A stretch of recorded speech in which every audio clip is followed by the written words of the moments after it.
ಬೆಂಗಳೂರು ದಕ್ಷಿಣ ವಿಧಾನಸಭಾ ಕ್ಷೇತ್ರದ ಹೆನ್ನಗರ ಗ್ರಾಮ ಪಂಚಾಯಿತಿ ಮುಂಭಾಗದಲ್ಲಿ ಹೆನ್ನಗರ ಗ್ರಾಮ ಪಂಚಾಯಿತಿ ಮತ್ತು ಆರ್ಥಿಕ ಸಾಕ್ಷರತಾ ಕೇಂದ್ರ ಹಾಗೂ ದಾನ್ ಫೌಂಡೇಶನ್ ಸಹಯೋಗದಲ್ಲಿ ಸಾಮಾಜಿಕ ಭದ್ರತಾ ಯೋಜನೆಗಳ ನೋಂದಣಿ ಆಂದೋಲನ ಮಾಸಾಚರಣೆಯನ್ನು ಆಚರಿಸಲಾಯಿತು. ಇನ್ನು ಸಾಮಾಜಿಕ ಭದ್ರತಾ ಯೋಜನೆಗಳ ನೋಂದಣಿ ಆಂದೋಲನ ಮಾಸಾಚರಣೆಗೆ ಹೆನ್ನಗರ ಗ್ರಾಮ ಪಂಚಾಯಿತಿ ಅಧ್ಯಕ್ಷ ರಾಮಸ್ವಾಮಿ ರೆಡ್ಡಿರವರು ಚಾಲನೆ ನೀಡಿದರು. ಇನ್ನು ಇದೇ ಸಂದರ್ಭದಲ್ಲಿ ಪ್ರಧಾನಮಂತ್ರಿ ಜೀವನ್ ಜ್ಯೋತಿ ಬಿಮಾ ಯೋಜನೆ ಮತ್ತು ಪ್ರಧಾನಮಂತ್ರಿ ಸುರಕ್ಷಾ ಬಿಮಾ ಯೋಜನೆ ಸೇರಿದಂತೆ ಕೇಂದ್ರ ಹಾಗೂ ರಾಜ್ಯ ಸರ್ಕಾರದಿಂದ ದೊರೆಯುವಂತಹ ಸೌಲಭ್ಯಗಳ ಬಗ್ಗೆ ಸಾರ್ವಜನಿಕರಿಗೆ ಅಧಿಕಾರಿಗಳು ಮಾಹಿತಿ ತಿಳಿಸಿಕೊಟ್ಟರು. ಇನ್ನು ಕಾರ್ಯಕ್ರಮದಲ್ಲಿ ಹೆನ್ನಗರ ಗ್ರಾಮ ಪಂಚಾಯಿತಿ ಉಪಾಧ್ಯಕ್ಷೆ ಚಂದ್ರಕಲಾ ರವಿಕುಮಾರ್ ಮತ್ತು ಗ್ರಾಮ ಪಂಚಾಯಿತಿ ಸದಸ್ಯರು, ಪಿಡಿಒ ಸಿದ್ದರಾಜ್, ಕಾರ್ಯದರ್ಶಿ ತೇಜೋನಾಥ್, ಜಿ ಮುನಿರಾಜು ಮತ್ತು ಸಾರ್ವಜನಿಕರು, ಇಲಾಖೆಯ ಅಧಿಕಾರಿಗಳು ಭಾಗವಹಿಸಿದ್ರು.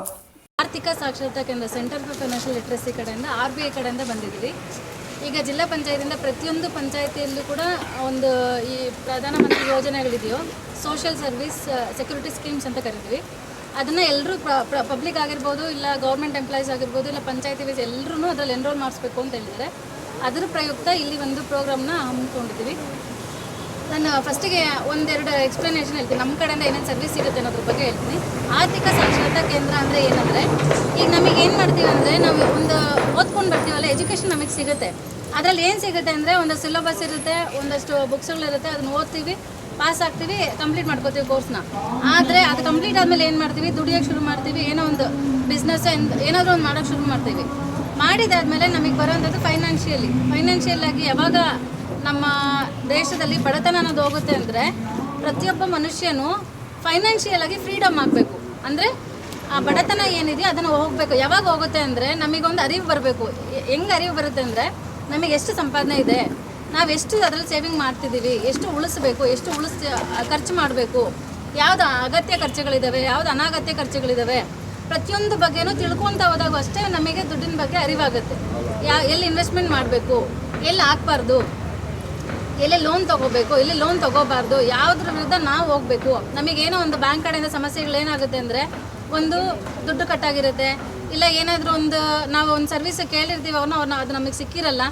ಆ ಥರ ಪರಿಸ್ಥಿತಿಲಿ ನಾವು ಏನು ಮಾಡಬೇಕು, ಇಲ್ಲ ಏನೋ ಒಂದು ಎನ್ರೋಲ್ಮೆಂಟ್ ಮಾಡಿಸಿರ್ತೀವಿ, ಏನೋ ಒಂದು ಸ್ಕೀಮ್ ಮಾಡಿಸಿರ್ತೀವಿ, ನಾವು ಅದ್ರ ನಮ್ಮದು ಪ್ರಯೋಜನ ಪಡ್ಕೊಂಡಿರಲ್ಲ, ನಾವು ಹಂಗೆ ಇರ್ತೀವಿ. ಅವಾಗ ಏನು ಮಾಡಬೇಕು, ಯಾರಿಗೆ ಕಂಪ್ಲೇಂಟ್ ಮಾಡಬೇಕು, ಮತ್ತು ಇವಾಗ ನಿಮ್ಗೆ ಸಡನ್ನಾಗಿ ದುಡ್ಡು ಕಟ್ಟಾದರೆ ಯಾರಿಗೆ ಹೋಗಿ ನೀವು ಕಂಪ್ಲೇಂಟ್ ರಿಜಿಸ್ಟರ್ ಮಾಡಬೇಕಾಗತ್ತೆ ಅನ್ನೋದನ್ನು ತಿಳಿಸ್ಕೊಡೋಂಥ ಕಾರ್ಯಕ್ರಮಗಳನ್ನ ನಾವು ಮಾಡ್ತಿರ್ತೀವಿ. ಇಲ್ಲಿ ಸೇರಿರೋಂಥ ಉದ್ದೇಶಗಳೇನೆಂದರೆ, ಇವಾಗ ಪ್ರಧಾನಮಂತ್ರಿ ಯೋಜನೆಗಳಿದೆ. ಒಂದು PMJJBY ಅಂತ, ಪ್ರಧಾನಮಂತ್ರಿ ಜೀವನ್ ಜ್ಯೋತಿ ಬಿಮಾ ಯೋಜನೆ ಅಂತ. ಇದರಲ್ಲಿ ಏನಂದರೆ, 18 ವರ್ಷದಿಂದ 50 ವರ್ಷ ಒಳಗಡೆ ಇರೋಂಥ ವ್ಯಕ್ತಿ, ಪ್ರತಿಯೊಬ್ಬ ಸಾರ್ವಜನಿಕ ಇದನ್ನು ಎನ್ರೋಲ್ಮೆಂಟ್ ಮಾಡಿಸ್ಕೋಬೋದು. ಇದ್ರ ಉಪಯೋಗಗಳೇನೆಂದರೆ, 18 ವರ್ಷದಿಂದ 50 ವರ್ಷಗಳಿರೋಂಥ ವ್ಯಕ್ತಿ ಸಡನ್ನಾಗಿ ನ್ಯಾಚುರಲ್ ಡೆತ್ ಆದರೆ ಅವರಿಗೆ 2 ಲಕ್ಷ ರೂಪಾಯಿ ಇನ್ಸೂರೆನ್ಸ್ ಕ್ಲೈಮ್ ಆಗುತ್ತೆ. ಮತ್ತು ಇದರಲ್ಲಿ ದುಡ್ಡು ಹೆಂಗೆ ಕಟ್ಟಾಗುತ್ತೆ ಅಂದರೆ, ಈಗ ನೀವು ಬೇರೆ ಸ್ಕೀಮ್ಸ್ ಅವು ಇವೆಲ್ಲ ಮಾಡಿಸಿರ್ತೀರ, LIC ಆಗಿರ್ಬೋದು, SBI ಸುಮಾರು ಮಾಡಿಸಿರ್ತೀರ, ಅದರ ದುಡ್ಡು ಬಂದು ಜಾಸ್ತಿ ಇರುತ್ತೆ. ಎಲ್ರಿಗೂ ಅದನ್ನು ಕಟ್ಟೋಕ್ಕಾಗಲ್ಲ. ಪ್ರತಿಯೊಬ್ಬ ಮನುಷ್ಯನು ಇನ್ಸೂರೆನ್ಸ್ನ ಅದರ ಪ್ರಯೋಜನ ಪಡ್ಕೋಬೇಕು ಅನ್ನೋದಕ್ಕೋಸ್ಕರ ಸೆಂಟ್ರಲ್ ಗೌರ್ಮೆಂಟಿಂದ ಮಾಡಿರೋಂಥ ಸ್ಕೀಮ್ಗಳಿದು. ಮತ್ತು ಈಗ ಏನೋ ಒಂದು ಡೆತ್ ಆಯಿತು ಅಂತ ಅಂದ್ಕೊಳ್ಳಿ, ಈಗ ಅವ್ರು ಹೆಂಗೆ ಕ್ಲೈಮ್ ಮಾಡ್ಕೋಬೋದು ಅಂತಂದರೆ, 30 ದಿನದೊಳಗಡೆ ಹೋಗಿ ಆ ಡೆತ್ ಸರ್ಟಿಫಿಕೇಟ್ ಏನೇನಿರುತ್ತೆ, ಡಿಸಾಸ್ಟರ್ ಸಮರಿ ಇರುತ್ತೆ, ಇಲ್ಲ ಏನಾದರೂ ಹಾಸ್ಪಿಟಲಿಂದ ಒಂದು ರಿಪೋರ್ಟ್ ಕೊಟ್ಟಿರ್ತಾರೆ, ಅದು ಪ್ರತಿಯೊಂದನ್ನು ತೊಗೊಂಡೋಗಿ 30 ದಿನದೊಳಗಡೆಗೆ ಬ್ಯಾಂಕಿಗೆ ಸಬ್ಮಿಟ್ ಮಾಡಬೇಕಾಗುತ್ತೆ. ಮತ್ತು ಇನ್ನೊಂದು ಪ್ರಧಾನಮಂತ್ರಿ ವಿಮಾ ಯೋಜನೆ ಅಂತ. ಇದು ಯಾವ ರೀತಿ ಅಂದರೆ, ಈಗ ನ್ಯಾಚುರಲ್ ಡೆತ್ತಿಗೆ ಒಂದು ಇನ್ಸೂರೆನ್ಸ್ ಆಯ್ತಲ್ಲ, ಈಗ ಆಕ್ಸಿಡೆಂಟಲ್ ಡೆತ್ ಆಯಿತು ಅಂತ ಅಂದ್ಕೊಳ್ಳಿ, ಅದು ನ್ಯಾಚುರಲ್ ಡೆತ್ತಿಗೆ ಬರಲ್ಲ. ಆಕ್ಸಿಡೆಂಟಲ್ ಡೆತ್ ಅಂದರೆ, ಅಯ್ಯೋ ಗಾಡೀಲಿ ಹೋಗ್ಬೇಕಾದ್ರೆ ಆಕ್ಸಿಡೆಂಟ್ ಆಯಿತು ಅನ್ನೋದಲ್ಲ, ಒಂದು ಹಾವು ಕಚ್ಚಿತು, ಇಲ್ಲ ಸಡನ್ನಾಗಿ ಜಾರು ಬಿದ್ದರು, ಮಾಡಿ ಮೇಲಿಂದ ಜಾರು ಬಿದ್ದರು, ಇಲ್ಲ ಒಂದು ತೆಂಗಿನಕಾಯಿ ಮರ ಬಿತ್ತು, ಆ ಥರದ್ದೇನೇ ಆದ್ರೂ 2 ಲಕ್ಷ ರೂಪಾಯಿ ಇನ್ಸೂರೆನ್ಸ್ ಕ್ಲೈಮ್ ಆಗುತ್ತೆ. ಅದು ಯಾವ ರೀತಿ ಅಂದರೆ, 18 ವರ್ಷದಿಂದ 70 ವರ್ಷ ತನಕ ಅದು ಪ್ರಯೋಜನ ಪಡ್ಕೋಬೋದು. 70 ವರ್ಷ ತನಕ ವರ್ಷಕ್ಕೆ 20 ರೂಪಾಯಿ ಕಟ್ಟಾಗುತ್ತೆ. ಪ್ರತಿ ವರ್ಷವೂ ನೀವೇನು ಸಪ್ರೇಟಾಗಿ ಹೋಗಿ ದುಡ್ಡು ಕಟ್ಟಬೇಕು ಅನ್ನೋದೇನಿಲ್ಲ. ಮೇ ತಿಂಗಳಲ್ಲಿ ನಿಮ್ಮ ಅಕೌಂಟಲ್ಲಿ ಪ್ರಧಾನಮಂತ್ರಿ ಜೀವನ್ ಜ್ಯೋತಿ ಯೋಜನೆಗೆ 436 ರೂಪಾಯಿ, ಪ್ರಧಾನಮಂತ್ರಿ ಸುರಕ್ಷಾ ಬಿಮಾ ಯೋಜನೆಗೆ 20 ರೂಪಾಯಿ, ಒಟ್ಟು 456 ರೂಪಾಯಿ ನಿಮ್ಮ ಅಕೌಂಟಲ್ಲಿದ್ದರೆ ನಿಮ್ಮ ಅಕೌಂಟಲ್ಲಿ ಆಟೋ ಡೆಬಿಟ್ ಆಗುತ್ತೆ. ಈಗ ಅಕಸ್ಮಾತ್ ಅಂದ್ಕೊಳ್ಳಿ, ಈಗ 1 ವರ್ಷ ಮಾಡಿಸಿರ್ತೀರ ನೀವು, 2ನೇ ವರ್ಷಕ್ಕೆ ನಿಮ್ಮ ಅಕೌಂಟಲ್ಲಿ ದುಡ್ಡಿಲ್ಲ, ಅದು ಹೋಗುತ್ತೆ, ಲ್ಯಾಪ್ಸ್ ಆಗುತ್ತೆ. ಅದು ಮತ್ತೆ ನೀವೇನು ಮಾಡಬೇಕಂದ್ರೆ ಮತ್ತೆ ಹೊಸದಾಗಿ ಮಾಡಿಸ್ಬೇಕು, ಅವಾಗ ಮಾತ್ರ ಅದು ಆ್ಯಕ್ಟಿವೇಟ್ ಆಗುತ್ತೆ, ಕಷ್ಟ ಅನಿಸುತ್ತೆ. ಆದರೆ ನೀವೆಲ್ಲ ಕ್ಯಾಲ್ಕುಲೇಟ್ ಮಾಡಿದಾಗ ತುಂಬ ಬೆನಿಫಿಟ್ ಇದೆ ಅದರಲ್ಲಿ. ಅಕಸ್ಮಾತ್ ಈಗ 10 ವರ್ಷ 20 ವರ್ಷ ಕಟ್ಟಿರ್ತೀರಾ, ಸಡನ್ನಾಗಿ ನಂಗೆ ಕೈಲಿ ಕಟ್ಟೋಕ್ಕಾಗಲ್ಲ. ಈಗ ಏನೋ ಒಂದು ಕೆಲಸ ಮಾಡ್ತಿರ್ತೀರಾ, ಅದನ್ನು ಅವಲಂಬಿಸಿ ನಾನು ಕಟ್ಕೋತೀನಿ ಅಂತ ಕಟ್ಟಿರ್ತೀರಾ, ಸಡನ್ನಾಗಿ ನೀವು ಕೆಲಸ ನಿಂತೋಗುತ್ತೆ, ಕಟ್ಟೋಕ್ಕಾಗಲ್ಲ ಅಂದ್ಕೊಳ್ಳಿ, ನೀವು ಅದನ್ನು ರಿಟರ್ನ್ ತೊಗೋಬೋದು. ಬ್ಯಾಂಕ್ ಕಡೆಯಿಂದ ನಿಮಗೆ ಅದರ ಇಂಟ್ರೆಸ್ಟ್ ಸೇರಿಸಿ ನಿಮ್ಗೆ ಅಮೌಂಟ್ ರಿಟರ್ನ್ ಬರುತ್ತೆ. ಹಂಗಾಗಿ ಈ ಸ್ಕೀಮುಗಳಲ್ಲಿ ಯಾವುದೇ ಥರದ ಭಯ ಬೇಡ. ಯಾಕಂದರೆ ಇದು ಪ್ರಧಾನಮಂತ್ರಿ ಯೋಜನೆಗಳಾಗಿರೋದ್ರಿಂದ ನಮ್ಗೆ ಯಾವುದೇ ಥರ ಭಯ ಇಲ್ಲ, ಸೆಕ್ಯೂರಿಟಿ ಇದೆ. ಮತ್ತು ನೀವೇನೇ ಮಾಡಿದ್ರು ಡಾಕ್ಯುಮೆಂಟ್ ಪಕ್ಕ ಮೇಂಟೈನ್ ಮಾಡಬೇಕು ನೀವು ಅದಕ್ಕೆ, ಅಲ್ವಾ?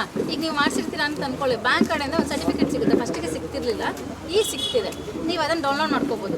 ಅಂದರೆ ನಿಮ್ಮ ಗಮನದಲ್ಲಿ ಏನಿರಬೇಕಂದ್ರೆ, ಮೇ ತಿಂಗಳಲ್ಲಿ ನನ್ನ ಅಕೌಂಟಲ್ಲಿ 436 ರೂಪಾಯಿ ಇರಬೇಕು. ಅಟಲ್ ಪೆನ್ಷನ್ ಯೋಜನಾ ಮಾಡಿಸಿದ್ರೆ ತಿಂಗಳಿಗೊಂದ್ಸತಿ ಕಟ್ಟಾಗುತ್ತೆ. ಅಕಸ್ಮಾತ್ ತಿಂಗಳಿಗೊಂದ್ಸತಿ ನಿಮ್ಮ ಅಕೌಂಟಲ್ಲಿ ದುಡ್ಡಿಟ್ಟಿಲ್ಲ ಅಂದ್ಕೊಳ್ಳಿ, ನೀವು 2ನೇ ತಿಂಗಳು ದುಡ್ಡು ಹಾಕಿದಾಗ ಅದು ಸೇರಿಸಿ ಕಟ್ಟಾಗುತ್ತೆ. ಅದ್ರ ಬಗ್ಗೆ ನೀವು ಲ್ಯಾಬ್ಸ್ ಆಗಲ್ಲ. ಗ್ರಾಮ ಪಂಚಾಯತಿ ಕಾರ್ಯಾಲಯದಲ್ಲಿ ಸಾಮಾಜಿಕ ಭದ್ರತಾ ಯೋಜನೆಗಳ ನೋಂದಣಿ ಆಂದೋಲನ ಮಾಸಾಚರಣೆ ಪ್ರಯುಕ್ತ ಪ್ರಧಾನಮಂತ್ರಿ ಜ್ಯೋತಿ ಬಿಮಾ ಯೋಜನೆ ಮತ್ತು ಪ್ರಧಾನಮಂತ್ರಿ ಸುರಕ್ಷಾ ಬಿಮಾ ಯೋಜನೆಗೆ ಪ್ರತಿ ವರ್ಷದಂತೆ ಮೇ ತಿಂಗಳಲ್ಲಿ 436 ಪ್ಲಸ್ 20 ರೂಪಾಯಿ 450 ರೂಪಾಯಿಗಳನ್ನು ಕಟ್ಟಿದರೆ ಅವರಿಗೆ ಅಪಘಾತಗಳು ಮತ್ತು ಮರಣ ಹೊಂದಿದ ಪಕ್ಷದಲ್ಲಿ ಅವರಿಗೆ ಪೂರ್ತಿ ಹಣ 2 ಲಕ್ಷ 5 ಲಕ್ಷ ಈ ಥರ ಅಮೌಂಟ್ ಕೊಡ್ತಾರೆ. ಬ್ಯಾಂಕ್ನಲ್ಲಿ ಖಾತೆ ಮಾಡಬೇಕಾಗಿ ಎಲ್ಲ ಸಾರ್ವಜನಿಕರು ನಾವು ಆಲ್ರೆಡಿ ಆಟೋಗಳಲ್ಲೆಲ್ಲ ಪ್ರಚಾರ ಮಾಡ್ತಿದ್ದೀವಿ. ಇವಾಗ ಜನ ಸೇರಿದ್ದಾರೆ. ಮುಂದೆ ಇನ್ನು ಜನಸಂಖ್ಯೆ ಪೂರ್ತಿ ಬಂದು ಎಲ್ಲ ಬ್ಯಾಂಕ್ನಲ್ಲಿ ಅಕೌಂಟ್ ಮಾಡಿ ಸದುಪಯೋಗ ಪಡಿಸಿಕೊಳ್ಬೇಕಾಗಿ ತಮ್ಮಲ್ಲಿ ಕೋರಿಕೊಳ್ಳುತ್ತೇನೆ.